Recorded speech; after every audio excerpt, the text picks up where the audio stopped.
India, Pakistan, بنگلہ دیش میں ایسی اگزامپل آپ کو ملیں گی۔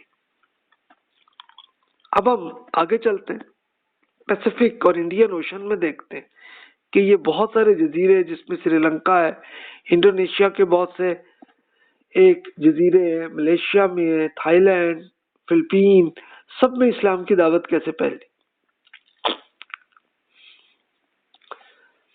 یا دیکھیے انڈین اور پیسیفک اوشن کے آپ اگر میپ کو دیکھیے تو یہ جہاں جہاں سے یہ لائنیں چل رہی ہیں تو یہ تھا جہاں پہ مسلمانوں کا بزنس ایسے چلتا تھا، اور اسی کے ذریعے پھر دعوت بھی ایسے ہی پھیلتی تھی۔ یہ معاملہ تو فرسٹ ہجری سے ہی میں کہہ رہا ہوں کہ رسول اللہ صلی اللہ علیہ وسلم کے زمانے میں ہی، بلکہ اس سے بھی پہلے یہ سلسلہ تھا کہ یمن سے بزنس چلتا ہوتا تھا، چائنا تک وہ جاتے ہوتے تھے، اس طرح افریقہ میں بھی ہر طرف جاتے تھے، اور یہ سلسلہ چلتا رہا۔ اب رومن امپائر کے جو کرسچن تھے تو وہ ان کے ہم تو ایک باقاعدہ کلیسا، ان کا ایک مشنریز کا ایک پورا ایک ادارہ ہوتا تھا۔ مسلمانوں کا ایسا نہیں تھا، کوئی دعوتی ایسا ادارہ نہیں تھا، لیکن کرسچنز میں تھا۔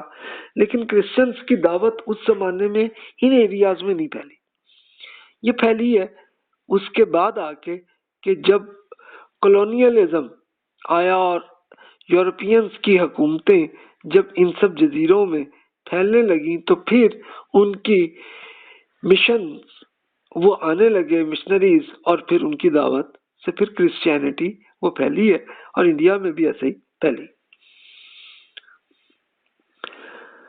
مسلمانوں میں یہ بزنس کا جو سفر تھا، جیسے میں نے عرض کیا تھا کہ ایک باقاعدہ جہاز میں ایک پورا ایجوکیشنل انسٹیٹیوٹ ہوتا تھا، جہاز کے اندر ہی ڈاکٹرز بھی وہی ہیں، اور ہاسپٹل بھی کہہ لیں وہی ہیں، جہاز کے اندر ہی، وہیں پہ ایک اسکول بھی ہے۔ اور وہ جب بھی اس پورے ایریا میں جہاں پہ بھی، جس جزیرے میں جہاں پہ بھی رکنا رکے تو جناب رک کے پھر وہاں پہ سال رہ جانا، تو سال تک بیٹھ کے ایجوکیشن بھی کرنی۔ تو وہیں سے پھر اب وہ جو بھی غیر مسلم وہ بھی اپنے بچوں کو لے آتے ہوتے تھے کہ جی آپ پڑھائیں، یہاں پہ پڑھاتے تھے تو وہ بھی ایمان لے آتے تھے۔ ہر سیاست میں حکمرانوں سے تعلق، یہ مسلمانوں نے جو بزنس کرتے تھے تو ان کی اسٹریٹجی تھی، ہر ریاست میں جو بھی راجا ہیں، جو بھی چاہے نواب ہیں، چاہے وہ کوئی بادشاہ ہے، سب سے تعلق رکھنا، اور حکمرانوں کو بھی یہ فائدہ تھا، ٹھیک ہے بھی اس طرح سے آئے تو چلو ہماری اکانومی اچھی ہوتی ہے، تو وہ کرنے دیتے تھے، آؤ بھی ٹھیک ہے بھی تم اپنی بے شک اپنا محلہ بنا لو، بے شک مسجد بنا لو، اپنا گھر بنا لو، رہو اور کرو۔ تو یہ سارے ایریاز میں ایسے ہوتا رہتا۔ اچھا، اب یہ ہونا یہ کہ مسلمانوں کے جو کئی شہروں سے، کئی ملکوں سے آ رہے ہوتے تھے تو وہ وہاں پہ آ کے رہے، سیٹل ہوئے، سال 2 سال بھی رہے، تو وہاں کی فیملی سے پھر رشتہ بھی ہوا، شادی بھی ہو گئی۔ اچھا، اب جب وہ واپس جائیں گے تو پھر سمندری جہاز میں ان کی بیگم بھی ساتھ چلی جائیں گی بچوں کو لے کے، یا نہ بھی جائیں، اگلی کہے گی کہ نہیں جی ہم تو اپنے میں ہی رہنا ہے، تو رہیں، کوئی بات نہیں، وہ پھر جناب جائیں گے، اگلے سال پھر واپس آ جائیں گے۔ تو یہ سلسلہ چلتا رہتا تھا۔ غیر مسلموں سے بہت عمدہ رویہ ہے، یعنی اس میں آپ یہ دیکھ لیجئے کہ یہ اس طرح کے آپ کو ملیں گی ان کی پالیسیز کہ بھی آپ کو یہ چیز اچھی نہ ملے تو آپ اگلے سفر میں بے شک واپس دے دیجئے گا۔ جب اتنی آپشن ہو تو پھر ان کا بزنس بھی زیادہ چلے گا، اور میجورٹی تو اکثر وہ چیزیں بھی اچھی ہوتی تھی تو استعمال ہی کر لینا انہوں نے، اکا دکا کسی نے واپس کی تو کر لے، کوئی بات نہیں۔ تو یہ چلنے لگا سلسلہ۔ اب اس پورے جزیروں میں مسجدیں بھی بننے لگیں، اسکول بھی بننے لگے، ایجوکیشن کا سلسلہ بھی چلنے لگا، اور مسلم کمیونٹیز بھی آہستہ آہستہ بننے لگیں۔ اب یہ 1345 کے زمانے میں تک ہم دیکھیں تو تب تک آتے آتے تو ہر جزیرے میں آبادی بن چکی تھی کہ بہت سارے جو بھی بچے ایجوکیشن سے پڑھتے تھے تو وہ ایمان لے آتے تھے، اور دعوت بھی پہنچتی تھی تو وہ بھی ایسے آتی تھی۔ اس میں ہمیں اس پورے ایریاز، مثلا انڈیا کے گجرات میں دیکھ لیں تو ایک یہ کھمبایت، مہاراشٹر میں سورت کے اندر، کیرلا میں کالی کٹ میں آپ کو ملیں گی، بنگال کے اندر کلکتہ میں آپ کو مل جائیں گی، یمن میں عدن میں ان کی ایک یہ باقاعدہ پورٹ تھی، یہیں سے پورا بزنس چلتا تھا۔ کینیا، اگر افریقہ کی بات کر لیں تو ممباسا میں، تنزانیہ میں زنجبار، اب یہ تنزانیہ میں آ گیا، ملیشیا میں آ جائیں تو ملاقہ میں، چائنا میں آ جائیں تو گوانگجو، اس پورے ایریا میں ہر طرف مسلمانوں کی آبادی رہنے لگی تھی، اور پھر آہستہ آہستہ پھر بزنس بھی ہر طرف چلنے لگا، پھیلنے لگا۔ اور صرف یہ نہیں کہ بزنس جناب کر کے 3 دن میں واپس آ جائے، نہیں جی، جو آئے گا رہے گا تو وہ پھر سال 2 سال رہے گا تو پھر وہ بزنس بھی کرے گا اور دعوت بھی کرے گا، اور وہ اکیلا ہی نہیں کرے گا، اس کے ساتھ پورے ایک مشنریز کہہ لیں یا اسکالرز کہہ لیں کہ وہ بھی آ کے جاتے تھے، اور وہ باقاعدہ ایجوکیشن کا کرتے ہوتے تھے خدمت۔ تبھی ان سب علاقوں میں دعوت ایسے پھیلی۔ اب اسپیشلی جو یہ پہلا پیریڈ ہے جس کو ہم 1 to 493 ہجری کہہ لیں یا 622 to 1100 ہجری میں، تو یہ دیانتداری کا بزنس اور دیگر ممالک کی اکانومی وہ کر دینی، ان کو امپروو کر دینا، لوگوں کی خدمت کرنا، اور تعلیم کے ذریعے نئے ممالک میں خدمت بھی کرنا، تو جب ہونے لگا تو آہستہ آہستہ آہستہ آہستہ کمیونٹیز بھی آنے لگی، مسلمان ہونے لگے لوگ۔ اب دوسرا پیریڈ دیکھیے 1100 to 1500 کے پیریڈ میں، تو یہ آپ کو کچھ بڑے اس میں ایگزامپلس بھی آپ کو بکس میں ملیں گی۔ یعنی یہ سماٹرا جو انڈونیشیا کا ایک جزیرہ ہے بڑا، سماٹرا، یہ جو آپ کو یہ نظر آ رہا ہے، یہاں پہ یہ ہوا کہ کئی بڑے اسکالر جیسے شیخ عبداللہ عارف اور شیخ برہان شاہ، یہ ایک بڑے اسکالر ہیں، تو یہ وہاں پہ پوری ایجوکیشن کر رہے تھے، اور خصوصی احترام، عزت کے ساتھ لوگوں کو پڑھاتے ہوتے تھے۔ اب یہ نام مجھے ملے بکس میں، اس سے پہلے کے بھی ہوں گے لیکن ان کے نام نہیں مل سکے مجھے، کہ کوئی ایسے مشہور شخصیت کوئی ہو تو تبھی ان کو لکھا جاتا۔ سماٹرا کا سلطان جو کہ انڈونیشیا کا ہے، اس جزیرے کے بادشاہ تھے جوہن شاہ، وہ قبول اسلام انہوں نے کیا، اور پھر عوام میں قبولیت پہلے ہی آ چکی تھی، تو جب دیکھا بادشاہ ایمان لایا تو وہ میجورٹی لے آئے۔ یہ 1204 کا واقعہ ہے۔ یہ 1204 میں تو جوہن شاہ فوت ہوئے، تو اس سے کچھ عرصہ پہلے وہ ایمان لائے تھے۔ سماٹرا کے کچھ عرصے بعد ایک اور بادشاہ ملک الصالح 1297 میں وہ فوت ہوئے، تو بیچ میں کسی وقت وہ اکثریت میں قبول اسلام ہو چکا تھا۔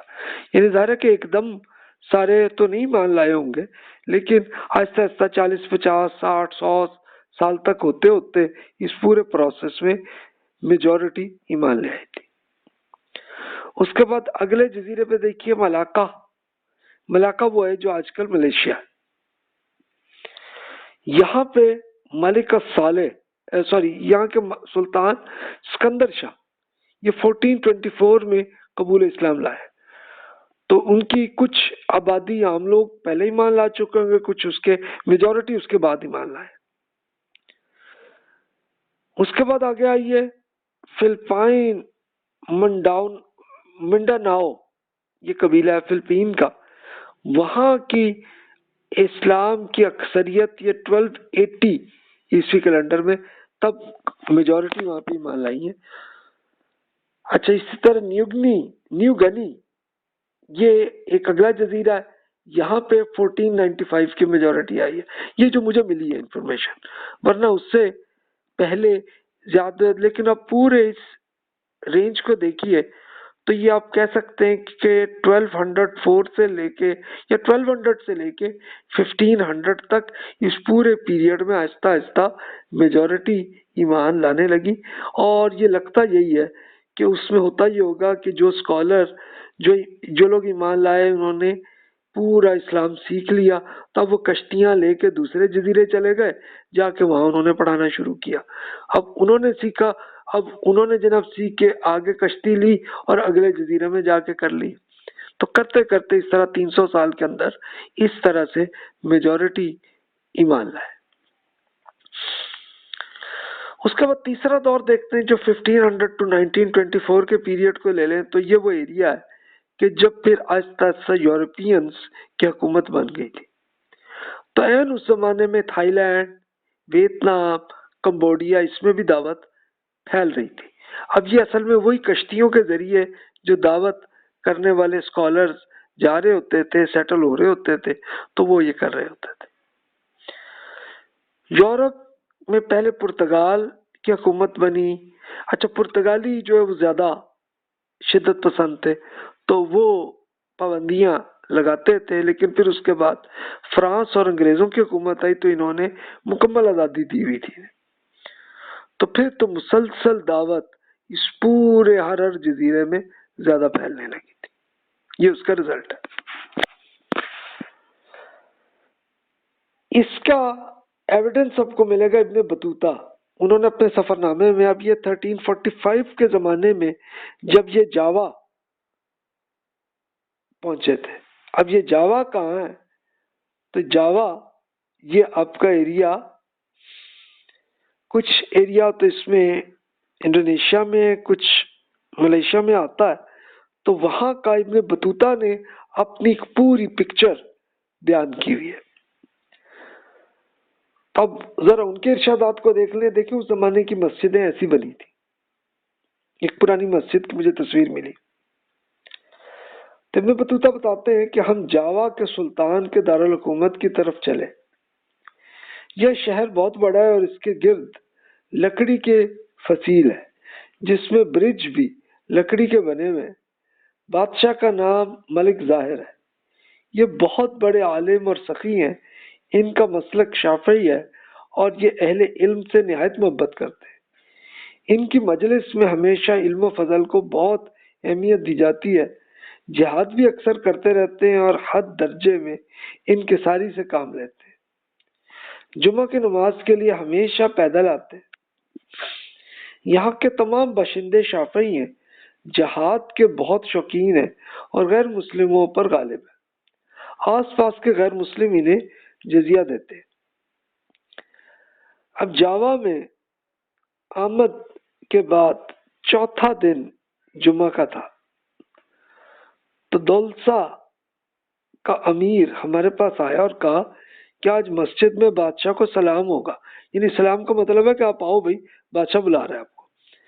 تو میں مسجد میں گیا اور جمعے کی نماز پڑھی تو بادشاہ کا گارڈ قیران نام تھا، میرے ساتھ تھا. پھر میں بادشاہ کے پاس گیا تو وہاں قاضی امیر سید اور ان کے اسٹوڈنٹ بھی دائیں بائیں بیٹھے تھے. بادشاہ نے مضافہ کیا. پھر میں نے سلام کیا تو بادشاہ نے مجھے بائیں ہاتھ پر بٹھا لیا. اب بادشاہ کے لیے یہ تھا کہ دمشق سے یہ صاحب تو اب یہ مراکش سے آئے ہوئے ہیں تو چلو ان سے ملیں، ہم ان سے پوچھیں. بٹھایا ان کو تو مجھ سے سلطان محمد تغلق جو کہ انڈیا کے بارے میں اور میرے سفر کے احوال کے بارے میں پوچھتے رہے اور میں جواب دیتا رہا. پھر فقہ شافعی کے مسائل کا ذکر عصر کی نماز تک جاری رہا. پھر بادشاہ عصر کی نماز پڑھ کر ایک کمرے میں چلے اور اپنا لباس تبدیل کیا. مسجد میں وہ علماء جیسا لباس پہن کر آتے تھے اور پیدل آتے تھے.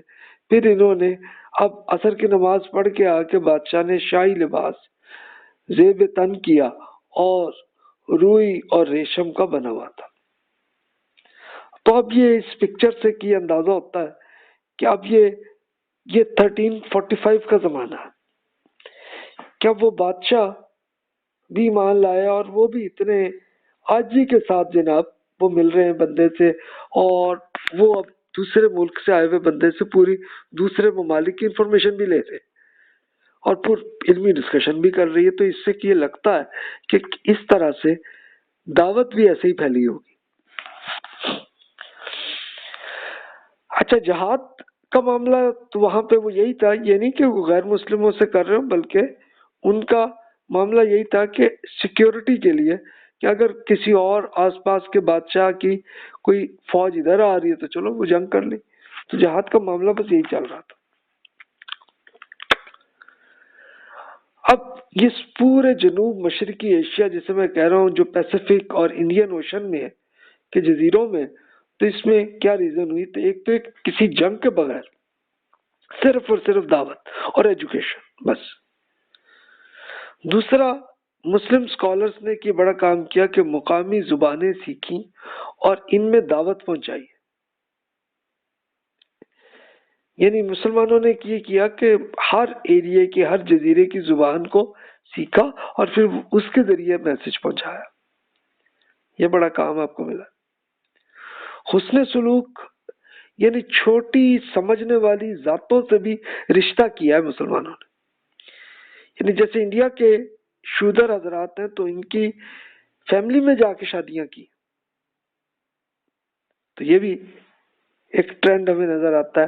یعنی ایک شودر مسلمان ہو گیا تو وہ بالکل اس سٹیٹس کا برابر ہے کہ جیسے مسلمانوں کا اپنا بادشاہ کا جو سٹیٹس ہے. اور اس حد تک آتے آتے تو پھر یہ ہونا کہ جناب ان کی بیٹی سے شادی کر لینی یا اپنی بیٹی کی ان سے شادی کر لینی، تو ایک عزت وہی رہنے لگی. غیر مسلموں سے بھی عمدہ تعلق رکھنا، ان کی بھی خدمت کرنا، اور یہ سلسلہ چلتا رہا. حکمران، سردار، بیوروکریٹس، تو وہ ان میں جب قبول اسلام آیا تو پھر آہستہ آہستہ عوام میں وہ زیادہ ٹرینڈ آنے لگے.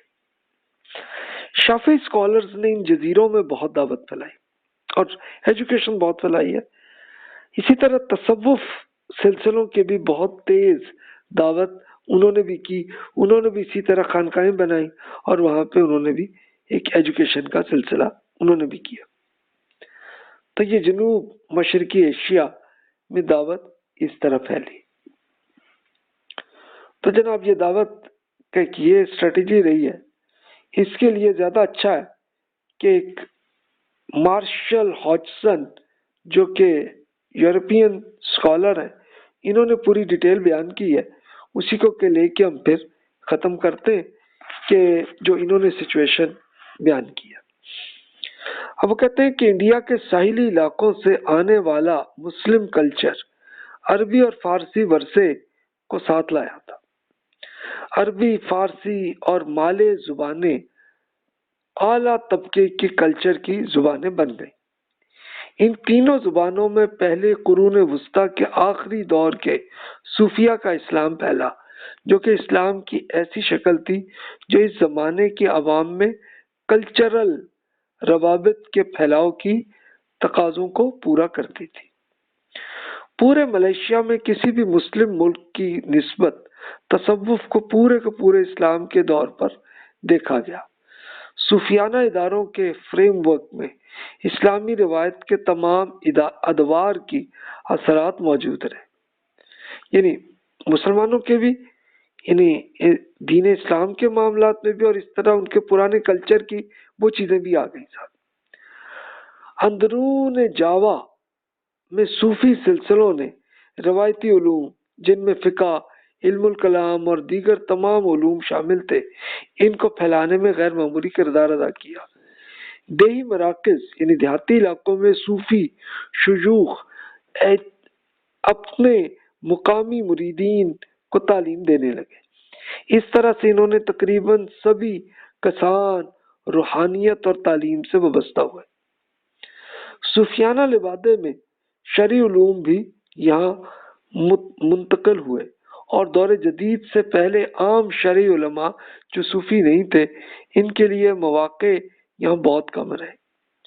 شریعت کی پابندی کم از کم اندرون جاوا کے علاقوں میں نسبتاً کمزور رہی ہے.